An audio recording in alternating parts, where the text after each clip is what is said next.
Hi there, folks, and thanks for joining us today. This is NTI's Japan Real Estate Podcast, and I'm your host, Ziv Nakajima again. Hope things are well your end. Beautiful sunny autumn day here in Fukuoka City, Japan. Hope it's as lovely wherever in the world you're tuning in from. So today we're revisiting the US Army and Navy rentals topic, which again is a topic that seems to be hitting the right chord with many of our listeners. And we've just had a few more of you contact us and chat us up about it. So in this particular conversation that you're going to be listening to, we speak with a group of US-based investors, 3 of them, who are not present in Japan just yet, but they will be stationed here, or rather 2 of them are going to be stationed here in Yokosuka, which is a large base in a medium-sized town, about 45 minutes or an hour south of Tokyo, so very central location, as opposed to some of the other spots we've discussed with our previous investors who are into this business scheme. And these guys are not too familiar with the Japanese market, so the conversation actually spanned a lot more than just their particular business plan, which we touched upon in detail too, of course.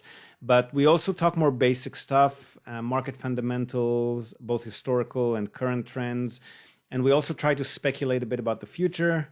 We touch on taxation, accounting, corporate ownership of rental properties, the difference between Japanese tenants and foreigner tenants, relationships with neighbors, working with local professionals, realtors, property managers, renovation companies, and so forth, zoning regulations, so many other topics. Nice, long, super detailed conversation.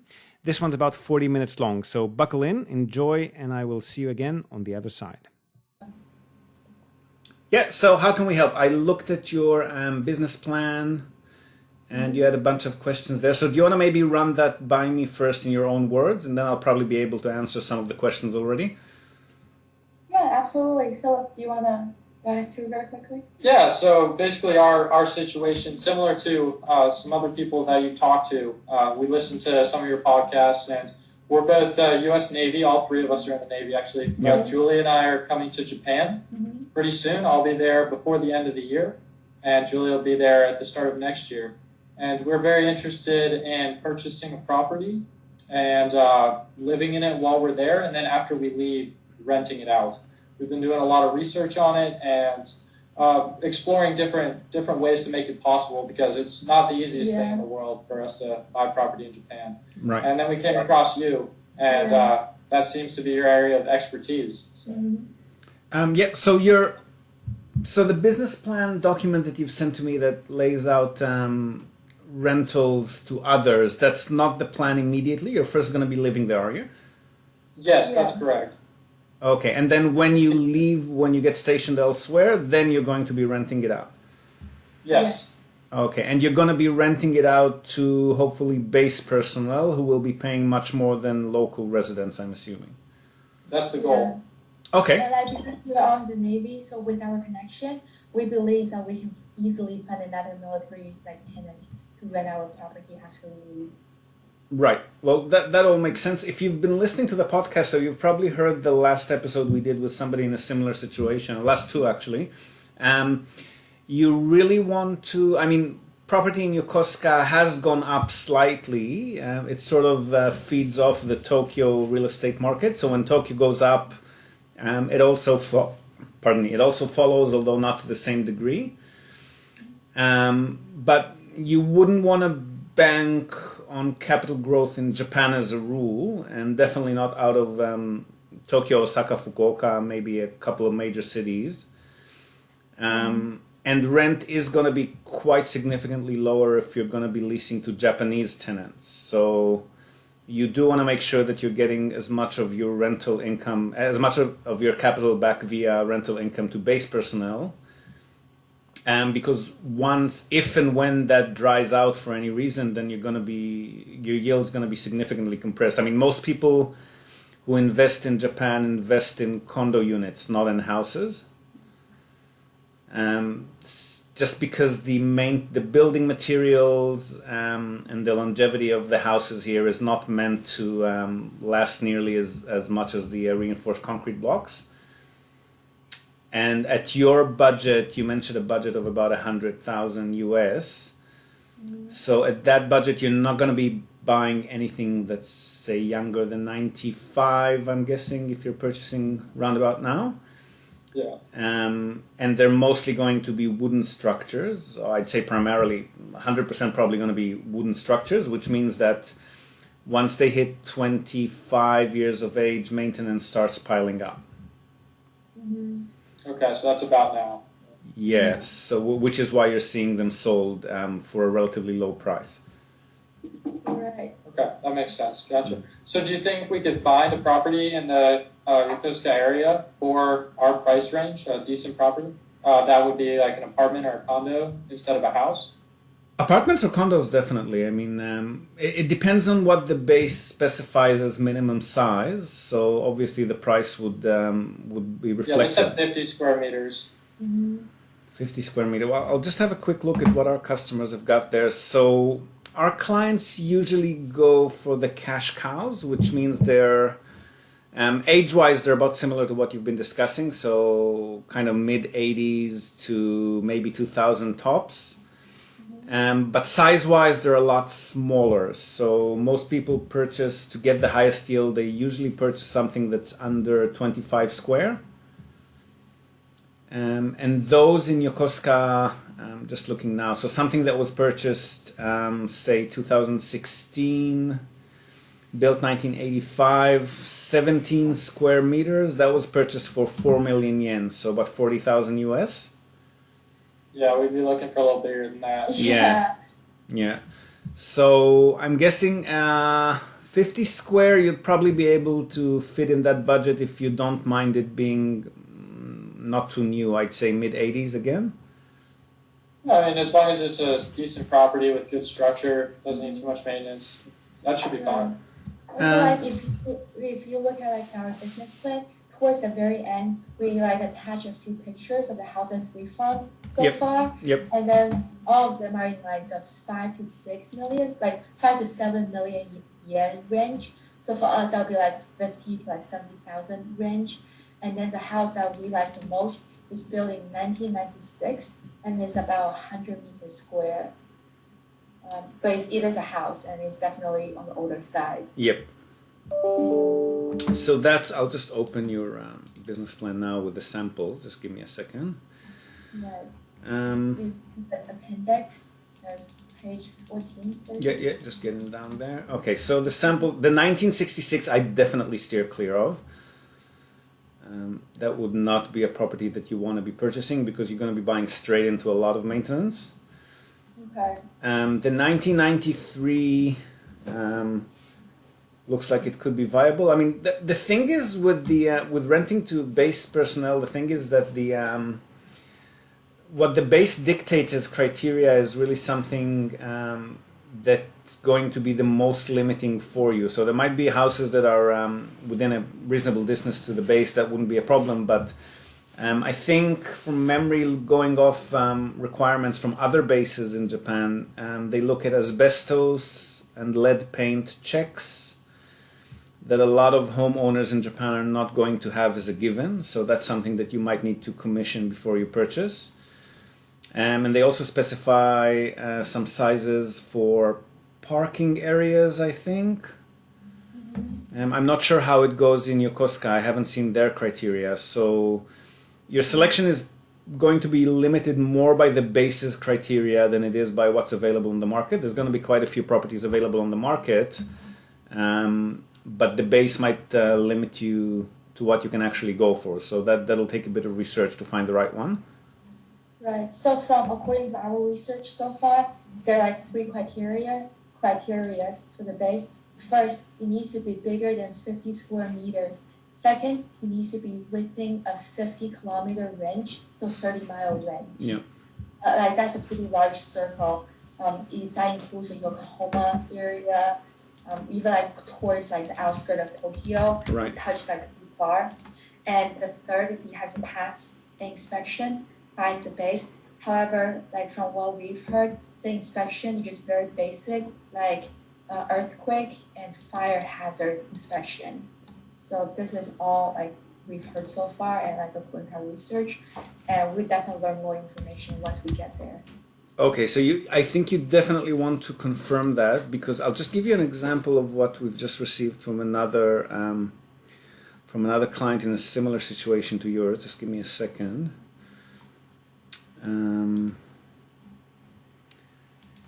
Because there were a lot more criteria than what you've just mentioned there, and I'm just wondering if that's something that you still haven't looked into, or maybe Yokosuka is just a lot more lenient than other bases are. That's the only thing. So we haven't looked too much into it yet. Okay. Let me just bring that up for a second. Sorry.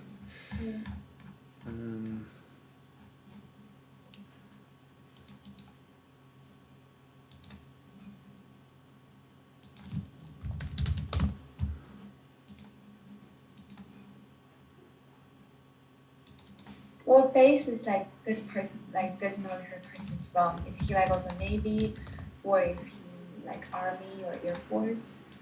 Navy, I think. Okay. So it's either Sasebo or Okinawa. I believe that's the only like 3 naval bases. No, he's up in Aomori actually. Just give me a second, but I could be wrong. He might not be Navy. Just give me a second.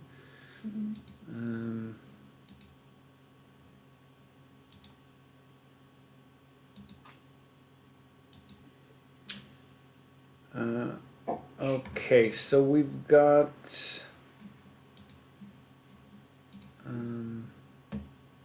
so there's a lot of things in there that probably are subject to inspection. So mentions of sufficient space for this and adequate space for that, and a lot of vague terms that could be interpreted in different ways. I'm not sure. Have you actually received a document from Yokosuka that says anything more specific? Not yet. Not yet. Yeah, Okay. no. So this is, you're going off what they just told you in a conversation, or what other people said, or? Pretty much, yeah. Okay. You might want to just look into that a little bit, because I think there could be some criteria there that you'll need to satisfy beyond what you've just mentioned. Okay. But aside from that, yeah, so the price point is not a problem. Houses would definitely, houses that have been built 20, 25 years ago would definitely satisfy your budget. That's not going to be a huge issue. I guess you asked some other questions. Do you want to just go through your list of questions, or? Yeah, that'd be great. Well, I'll start us off. Yep. So just have a couple questions here, just so we can try and learn more. First off, so from what we understand from your other podcast, you replaced the buyer side, so our realtor, pretty much? No, we don't replace them. We're an added layer. So because it can be difficult in Japan for non-residents or non-Japanese to work directly with the realtors and property lawyers and so forth, they usually need either to work with a pretty limited selection of realtors who actually cater to foreigners. So Yokosuka and Tokyo would have a few of those, but again, not a huge amount. And then people hire us to come in and give them access to the entire market. So we represent them in front of the realtors. Whether there's going to be a buyer side realtor or not depends on the listing. So some listings are put out there by the seller side realtors, and then we can contact them directly. Others are sourced through the seller side realtors to other realtors, which then in theory become the buyer side realtors. And those guys share their commissions between them. So you don't need to pay anybody anything extra if there's a buyer side realtor involved or not. But if you're working... Sorry, go ahead. Could we go through those commissions? So what would the buyer side, the realtor, the seller realtor, and what commission or percentage will we pay you? Well, the realtors charge... the way it works out is 5% up to 2 million, and then 4% up to... It works out to be 3% plus 60,000 yen plus tax. For a property at the budget that you're talking about, it's usually going to be somewhere between 4.5% to 4.8%. And then if there are two realtors involved, then they would share that commission between them. And they get paid by both sides. So they get the same commission from the seller and from the buyer. If there's a single realtor, he keeps all of that. And if there's two of them, they share it between them 50-50. And if you need somebody like us to facilitate the purchase and conduct the settlement on your behalf, sign documents and so forth, then we charge an additional, at this budget, we charge an additional 4% plus tax, so 4.4. Okay, awesome. I just have a follow-up question to that. Go for it. If you don't mind. So you mentioned that there's a limited number of realtors that are familiar with working with like foreigners. Yep. Is there like a list of like realtors that you work with often, or is that something we should do our own research and provide to you? Well, if you hire us, then we would be accessing the entire market, so not specifically the realtors that work with foreigners. So we give them a Japanese company, a Japanese face to deal with, and through a power of attorney document, we sort of ensure for them that they're never going to have to provide documents in English or speak English or anything, which is really what they're concerned about. We can refer you to particular realtors that can provide services in English. There are 2 or 3 in the Tokyo area that we sometimes work with. But there are a lot more that we work with that are strictly Japanese realtors, which is what we usually prefer to do unless somebody specifically wants to work with an English-speaking realtor. Okay. So basically, if we hire you and we purchase a house, we'll be paying like the normal like 4.5 to 5% realtor fee plus a 4.5% fee to you as a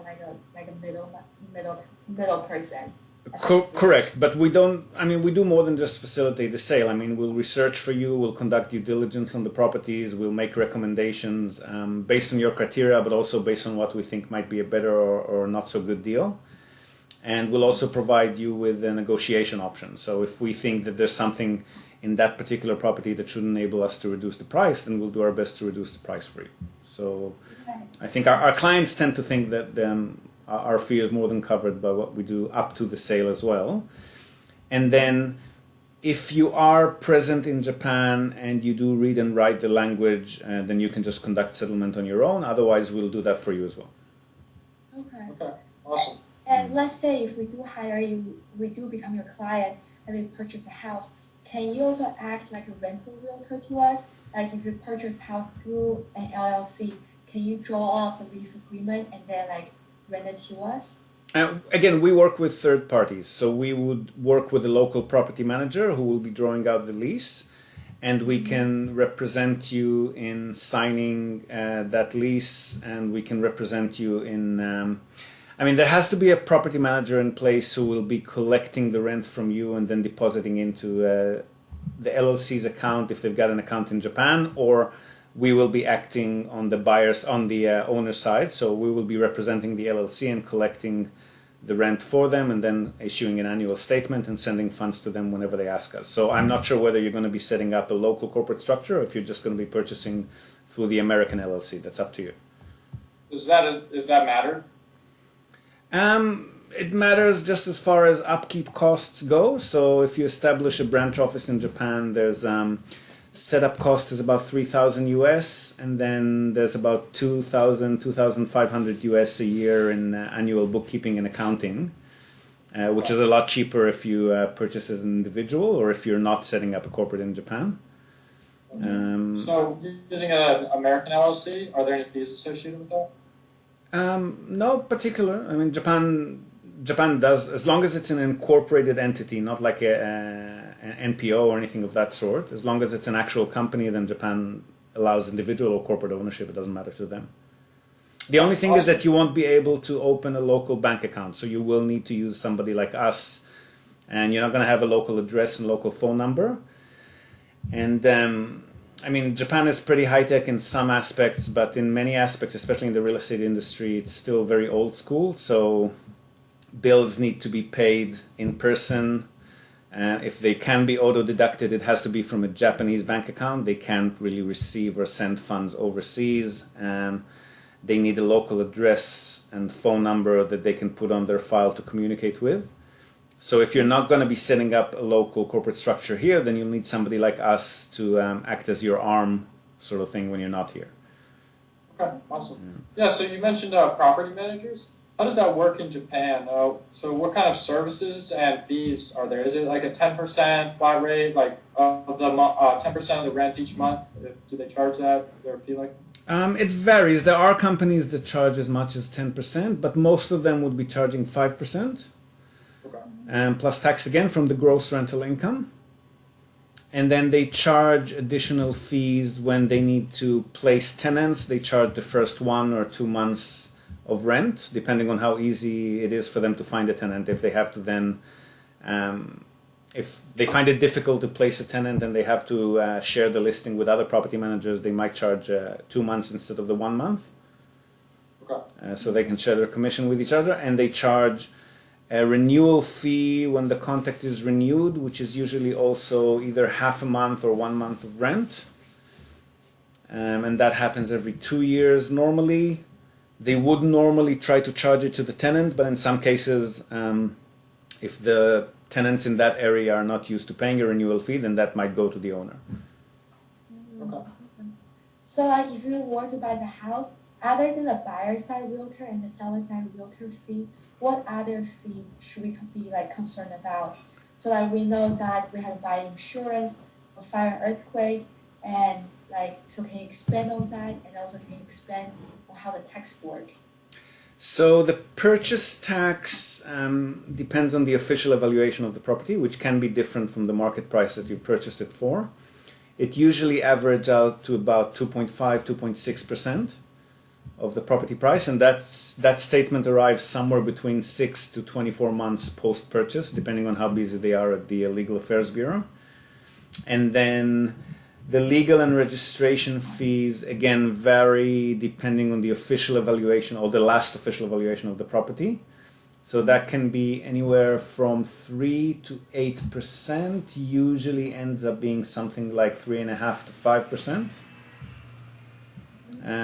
But again, if the market's gone down significantly and you're purchasing a property for a lot lower than it was evaluated for a year or 2 years back, and then those legal fees will still be based on the last evaluation, in which case it could be closer to 7-8%. Okay. So in that case, should we like do another like evaluations for the property to drive down the legal fee? Well, that comes out of the government, the taxation department's offices once every couple of years. It's not something that you can. I mean, you can commission a realtor to give you a market price, but that's not going to affect the government's evaluation of it. Okay. So you're looking at the total cost. If you're working directly with a realtor, total cost of maybe up to 15% all up. So the realtor fee, the purchase tax, the legal and registration fees. If you're working with somebody like us, it could be up to maybe 20%. We take worst case scenarios just because we don't know the actual costs until settlement is a lot closer. Yeah. And in reality, it usually turns out to be something like 12-13% if you're working direct, and 16-17% if you're working through someone like us. Okay, gotcha. So in a previous podcast, you mentioned that there are very like niche and specific things in Japan, like taking out trash and like certain days, certain like colored bags, dividing it up a certain way. Are there any other like really specific things that if we're looking to get into the Japanese market and come into Japan that we should know before? As far as tenancies are concerned, not that much. So zoning, for example, is actually pretty lenient in Japan. If somebody's renting a property and also running an office in the property, that's usually not an issue. I mean, if it's an actual shop and there's walk-in traffic, then you might need to look into the zoning. But normally you can work from home as well. That's not going to be an issue for anyone. Just normal stuff. I mean, don't bother the neighbors. Don't be too noisy. You're not allowed to park your car on the street, so you have to have a designated parking spot either in your home or one that you're renting out somewhere in the neighborhood. Yeah, I mean, there's not really any laws except just saying don't bother the neighbors kind of thing. But neighbors in Japan are used to very quiet environments. So if it does get noisy, they will most definitely call the cops on you. So that's something that you need to make sure that the house is like. But I mean, if you're not throwing parties every left, right, and center, and there's no domestic violence and things being thrown and exploding in the house, you should be right. Okay. Awesome. I agree. Can you tell us a little bit about the Yokosuka market? If there's any reports, like market analysis reports that show like the job growth or the median household income and things like that. Do you know anything about those? And median household income we haven't looked into, so I can't tell you much about that. We can research it and let you know. I can tell you that the city's population is in slight decline, so they're losing something like 0.5% to 1% a year.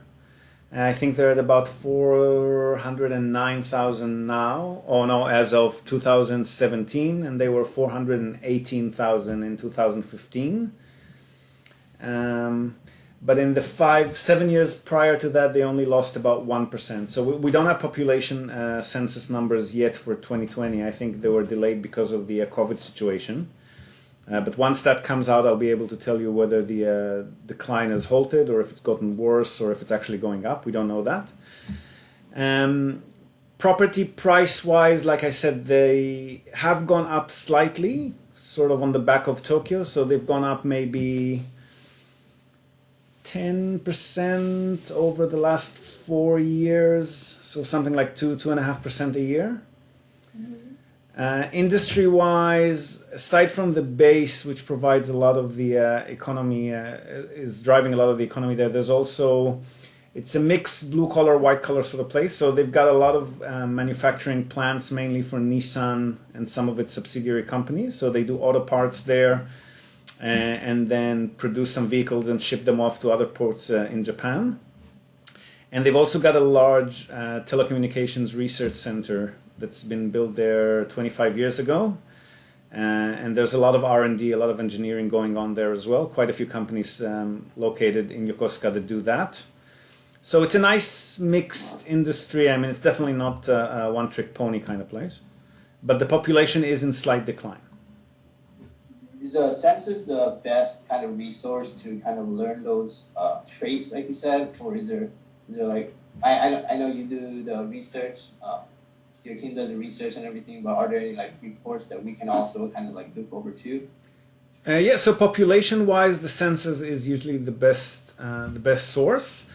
When it's centralized, they put it out every 5 years. So when it's centralized every 5 years, it's really easy to browse through and sort and go by cities. If it's not, you could go into each and every city's government department websites. Most of them would be in Japanese, but if you look on Wikipedia, they often translate some of that info at least as far back as 3 or 4 years. So even if the census, for example, the census at the moment is only up to 2015, but if you look on Wikipedia, you'll see data up to 2017. Otherwise, just go to Yokosuka City's local government website, and you can see some population numbers there. And for property prices, Mitsui Fudosan puts out very detailed statistics every year, so you should be able to find land prices and structure prices trends as well over there, and that's in English. Or they have an English version at least. Yeah, so would you say it's a good market to buy in your opinion, the Yokosuka market? If you're buying small condo units for your typical Japanese tenants and they're quite central, not too far from the main few train stations in the center of the city, it's a good market. It's higher yield than Tokyo and cheaper than Tokyo. If you're buying houses, again, I would go strictly for US-based personnel. I wouldn't try to buy a house and lease it out to normal Japanese tenants. But honestly, I wouldn't do that anywhere in Japan, not specifically in Yokosuka. And small buildings would definitely be a good market for small buildings in Yokosuka. So if you can buy a small multifamily residential block, say 2 or 3 floors, up to 8 or 10 units, that would definitely be a good market to get into as well there. Yeah, yeah. June's like company specialized or like focus on multifamily investing in the US. So like Okay. he really like multifamily. Multifamily as in houses or small unit blocks or what? Commercial apartment buildings. Commercial buildings, okay. Commercial in Japan is, it's a good deal, but like anywhere else in the world, it's more volatile to economic trends than residential properties are. So you can, like, for example, a residential property in Japan, you're not going to be raising the rent normally. So when you renew the lease, unless the economy takes a giant leap forward and rents start going up, but that hasn't happened for a long time here. But with commercial properties, you can raise the rent when you renew the lease. That's doable. If the business is doing well and it's been there for a few years, you could raise the rent for them. But last 6-7 months, I wouldn't advise to go into commercial at the moment unless you've got a really long-term game plan and you can weather the storm, because we don't know. I mean, a lot of businesses have been closing and downsizing and relocating because of the COVID situation. Actually, I have a question. Yeah. You mentioned like 8 to 10 units. Because in the U.S., anything with 5 units and up is considered commercial real estate. In Japan, is it like similar, or how does that work? Not residential. That's still considered residential. Oh, so when would it be considered commercial? If it's running businesses, if you're buying shops or an office building or anything that's being used for commercial tenancies, and then it's considered a commercial property. So is there no cap on number of units, and it'll all be residential, like 10 units, 15 units, 30 units? Cap as in what? As in you being allowed to buy it, you mean? Or? I mean, like the limit on number of units for it to be considered residential? No. Well, considered by whom? What do you mean? Sorry, because I'm getting confused because like in US 5 units and up is considered commercial even though it's for By tenants the government. by the government. But I guess it's not the case in Japan. You mean considered commercial for tax purposes? For who can purchase it? For loans? For what purpose? Considered by who? For loans, tax purposes, just this classification of the real estate, the type of real estate it is. Right. For loans purpose, you're gonna have to let them know from the get-go if you're buying a house property to live in or a property that's going to be rented out. It's a lot easier to get a homeowner loan than it is to get an investment property loan in Japan. For taxation purposes, the real thing is who owns the property. So if an individual owns the property, it's taxed a certain way, and if a corporate structure owns the property, it's taxed in a different way. So the residential commercial differentiation really refers to only what sort of tenancy leases you've got there. Are you leasing out to residential tenants or commercial tenants, meaning people running an office or a shop or that sort of thing? I see. Interesting. So also like we wonder if we were to buy the house, what's the exiting process like? So for example, like after we leave Japan, after we rent it out to other people, like we're like, okay, now's the time to sell the house. What was that process like? And then so in the United States, we can do like a 1031 exchange, which is like a tax deferral strategy. So if you have any capital gain on the house, you can like take that and then reinvest it without getting taxed. Does Japan have anything like that? Well, as non-residents, Japan really only taxes you based on your income. They don't care about your income overseas unless you've been living here as a resident for longer than 5 years.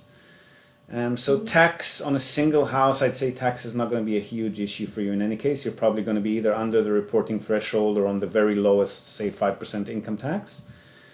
And capital growth tax does exist here, but honestly hasn't been a huge issue unless you purchased in central Tokyo and Osaka. I mean, you're not gonna be looking at any sort of capital growth. Definitely not with an older house in Yokosuka.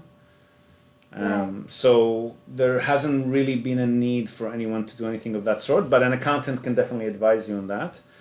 Not aware of any particular legislation that refers to selling it or anything down the track, except the capital gains tax is doubled if you sell it within 5 years from purchase. Okay, gotcha. But again, that's tax on net profits. So taking into account the purchase and sale costs, and the fact that property prices haven't grown that significantly here, you're probably not going to be up for any capital gains tax anyway. So I've actually just come up with a question. So let's say if we can get more money, we can like attract more investors, and then we have the capital to buy a multi-family home in the Yokosuka area. Let's say like 4 or 6 unit multi-family home or like apartment or whatever. Like in your opinion, would that be better than single family home? And can you expand on that? So kind of like on the previous question, like can you just expand on that a little bit more? Well, it's better on a few fronts. So first, it gives you more diversity. Obviously, if you got 4 or 6 tenants as opposed to one tenant, you're better placed. And when a tenant moves out, you don't lose your entire income stream. So that's always a good thing. And you're probably going to be purchasing something with a bigger land plot as well. So if prices do go up, you will stand to gain more, or at least you'll hold your value better than a smaller land plot. But obviously maintenance costs would increase with the size of the property as well. So it's a matter of, the thing is when you're buying, the bigger the structure you're going to be buying, the more capital you should set aside for maintenance and renovations down the track. So it's a matter of what your capital outlay looks like a few years ahead. It's really a personal criteria thing. Right. Would you say that the Japanese housing market has bottomed? Like right now is a good time to enter with the COVID situation and everything? Or do you think it's still like very volatile, and like if we were to buy a large investment, like a multi-family home, that the value can go down significantly over the next few years? That's really hard to answer for the future. I can tell you that the market has bottomed out in late 2012. And it's been steadily growing, or more than steadily, it's been sharply growing in Tokyo, Osaka, and Fukuoka. Other cities have been growing slightly or not growing, but definitely haven't gone back to where they were pre-2012. With COVID in the last 6 months, we're seeing some price drops in Tokyo, Osaka, and Nagoya. Not huge drops anywhere else in the country, so the market's a little bit softer, but I wouldn't call it bottoming out quite yet. It definitely hasn't gone back to where it was pre-2012. So that's the last bottom that I can see. What's going to happen in the future is anyone's guess. I wouldn't presume to know that. I mean, the population here is still in decline. I'm not sure what the next prime minister is going to be like as far as immigration policies go. So if the workforce is shrinking, any growth would be good, I suppose. Yeah. But I don't know. I mean, the Olympics have been cancelled. Now they're saying they're going to put them on again. That's probably going to boost the market up a little bit, if it does happen. But again, COVID and second wave, third wave, I really don't know what to tell you. I would assume it cannot go down much further than it has in other parts of the country, but Tokyo and Osaka specifically are now close to where they were pre-bubble days, like pre-1990s. So they've definitely got room to fall. Yokosuka hasn't gone up that much, so I would assume Yokosuka is probably pretty safe as far as price declines might go. But again, that's all like educated guesswork. I wouldn't bank on it. Yeah, Right. that's fine. Thank you. Yeah, so the way I see it, we're at the point right now where we need to actually find a place. So I guess with our price range, would you be able to look at the houses we sent you and do some research and let us know if there's anything that looks appealing? We can look over your samples, and we can do further research and provide other property potentials from other realtors that we work with. We can definitely do that, but we normally do that after we get hired. So we can put in up to 1-2 hours of free research, but beyond that, we need to be engaged and paid. Yep. And once we've done that, then that fixed price that you pay us will cover you until you end up settling on whatever you want to. So we'll do, I don't want to say endless, but a lot of research until we find the property that you're looking for. People usually look at up to maybe 10, 15 potential properties before they tend to decide. But again, I would look at the exact criteria, because you're going to be leasing it out to base personnel. So you want to make sure that you're actually looking at properties that would suit that. Okay. I have an LLC question real quick. Yes. So you mentioned that it's possible to buy with an American LLC. Yep. So does that mean would it require American attorney, Japanese attorney, both, or how would that process look like? Well, the legal side of it is all done in Japan. So all we need from you is your American incorporation papers and signatory authorization for whoever it is who's representing the company. And then everything is handled on the Japanese side. Your accounting, though, is obviously going to be handled by both sides. So If you're going to own just a single family home and your net income per year is going to be under $4,000 or so, you probably don't need a Japanese accountant because you're going to be under the reporting threshold. But beyond that, or if you know that you're definitely planning to be purchasing further properties, say within a 3 or 5 year time window, which is the limit of time that you can push your purchase costs forward and claim them in losses. So if you know that you're going to be purchasing other properties within 3 or 5 years, it might be a good idea to get a Japanese accountant on board from the start, so they can file the property purchase to begin with, even if it's still tax-free, and start claiming deductions as soon as possible. Mm-hmm. And so if we do that in the future, bringing passive investors to buy more properties in Japan, yep. What would that process look like financially and legally? Well, it depends on what your structure is going to be like. Are you going to hold all of the properties under the American LLC and then you're going to be like a fund for the investors? You're going to give them shares, or you want them to actually own the properties directly? How will you operate? Have you thought about that? Probably it will be under American LLCs for sure. They will receive returns. The title will be within the American LLC, but they will just get their expected returns. Well, that would be between you and the investors on the American side, though. The Japanese side wouldn't care what you're actually doing with the returns. I see. Yeah. So the income goes to the LLC, and then whatever is done with it within the LLC is none of the Japanese government's concern. Okay. Right. So if you've managed to stay with us for this entire chat, you're probably happy that you did. Plenty of interesting tidbits in there that I know many of you have probably found at least some value in. And if there was anything in there that you'd like to discuss in more detail with us, or if anything that we've discussed there brought up any questions on other topics that you'd like us to cover here, don't be shy. Hit us up in the comments section or via email on info@nippontradings.com. That's NIPPON Tradings with an S, all one word, info@nippontradings.com. And we'll answer all of your questions, which is really our second favorite thing to do here at NTI. Second only to actually helping you buy, sell, manage your properties here in the land of the rising sun, of course. So I hope you've enjoyed this episode. If you have, we'd really appreciate it if you could take a moment of your time and throw us a bone in the form of a star rating, or better yet, a few words of review on the iTunes Store, Spotify. And our podcast hosting service, Podigy, tells me that we're now also available on Amazon, although I couldn't really find us there. So if you happen to find our podcast on Amazon or are already tuning in from there, be a good sport and send us a link, would you? All right, that's it from us for today, folks. Thanks for tuning in. We hope to have you with us again next time here on the Japan Real Estate Podcast. Yoroshiku.